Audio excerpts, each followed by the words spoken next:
একের পর এক সমস্যায় জর্জরিত মোহামেডান স্পোর্টিং ক্লাব। সমস্যা যেন কিছুতেই পিছু ছাড়ছে না সাদা কালো ক্লাবের। এতদিন এআইএফের ব্যান থাকায় কোনো প্লেয়ারকে সই করাতে পারছিল না ক্লাব।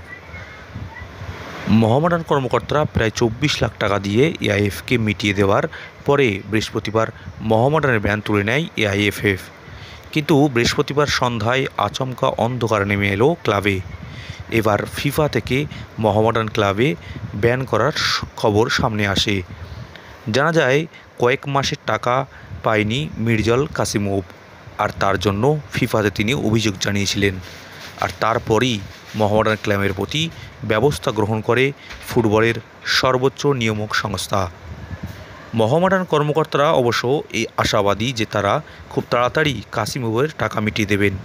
এখন দেখার এই ব্যান তুলতে কত সময় নেয় মোহামেডান ক্লাব।